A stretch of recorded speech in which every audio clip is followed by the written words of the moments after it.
మొదటి విడతగా 3,500 కోట్లు, రెండవ విడత 2,200 కోట్లు, మొత్తం 5,700 కోట్లు ఈరోజు రైతుల ఖాతాలో రైతు భరోసా వేసి వచ్చే నెలలో ఇంకా 3,300 కోట్ల రూపాయలు రైతు భరోసా పథకంలో భాగంగా 9,000 కోట్ల రూపాయలు ఇవాళ రైతుల ఖాతాలో వేసి రైతుల కళ్ళల్లో ఆనందం చూడాలి. వ్యవసాయం దండగ కాదు, వ్యవసాయం పండుగ చేయాలని ఒక గొప్ప సంకల్పంతో ఈనాడు ఇక్కడ మనం ఈ కార్యక్రమం తీసుకున్నాం. మిత్రులారా, ఇంత మంచి పండుగ కార్యక్రమం చేసుకుంటూ రైతులను ఆదుకుంటూ రైతుల కష్టాలు తీర్చుకుంటూ సాగునీటి ప్రాజెక్టులు పూర్తి చేసుకుంటూ రైతుల అవసరాలు ఏమున్నాయో అడుగుతూ ఇల్లు తిరుగుతూ రైతులు పండించిన సన్న వడ్లను ఈనాడు పేదలకు 3,15,00,000 మంది తెలంగాణ బిడ్డలకు ఇవాళ సన్న బియ్యం, తెలంగాణ పండించిన బియ్యాన్ని ఇవాళ పేదలకు అందిస్తున్నాం.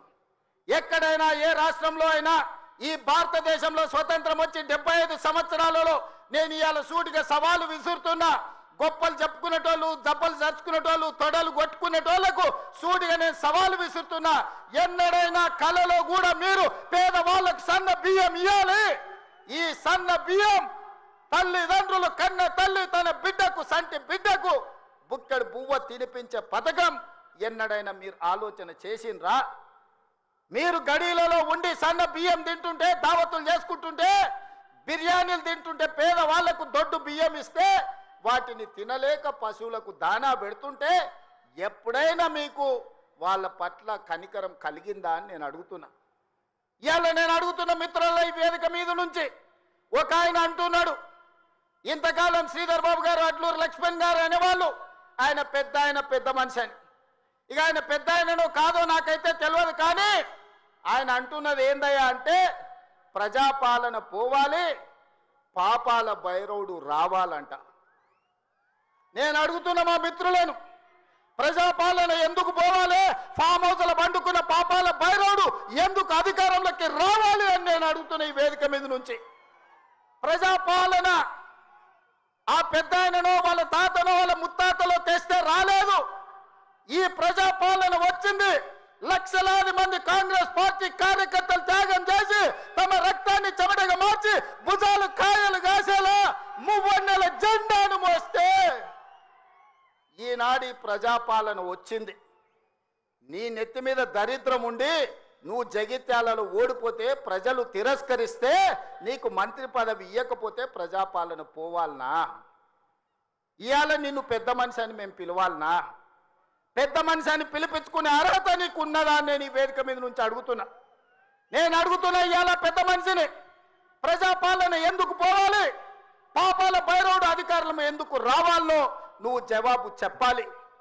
నీ పదవి కోసం, నీ అధికారం కోసం, నీ ఆకాంక్ష కోసం ఆనాడు 1983 చరిత్ర వెనక్కి వెళ్ళి ఆయన పుట్టు పూర్వతరాలు పుట్టు మచ్చలు ఇవ్వాలి. ఈ వేదిక మీద నుంచి నేను చెప్పదలుచుకున్నా.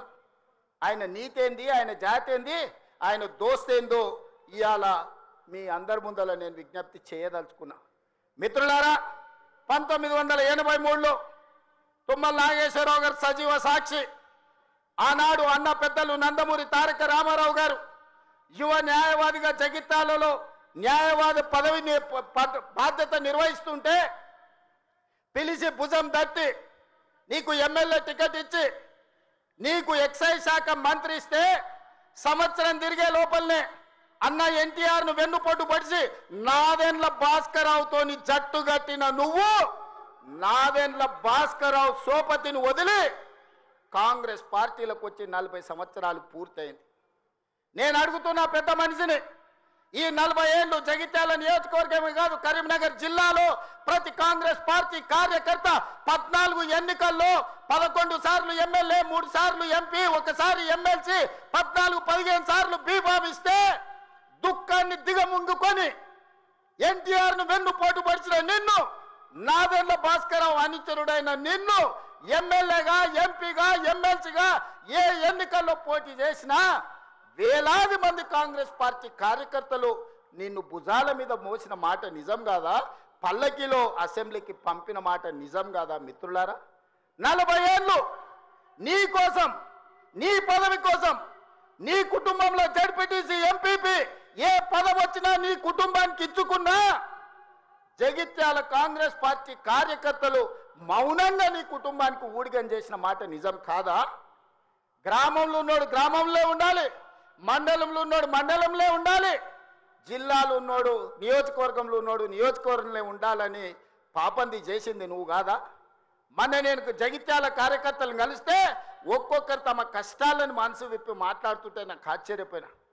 గాంధీ భవన్ చూసి ఒక నాయకుడు చాలా సంవత్సరాల తర్వాత మెట్రోలో పోతుంటే గాంధీ భవన్ కనిపిస్తే ఆనందంతో కన్నీళ్లు గారిని ఆనంద బాష్పాలు గార్చిన మెట్రోలో నన్ను ఇట్లా గాంధీ భవన్ చూసిన మా నాయకుడు ఎన్నడూ నన్ను గాంధీ భవన్కు తీసుకుపోలేదని చెప్తుంటే నాకు నిజంగా మనసులో కలుక్కుమన్నది.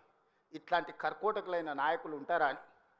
అలాంటి నాయకుని కూడా జగిత్యాల ప్రజలు 14 సార్లు బీమా ఇస్తే ఎన్నోసార్లు ఓడిపోయినా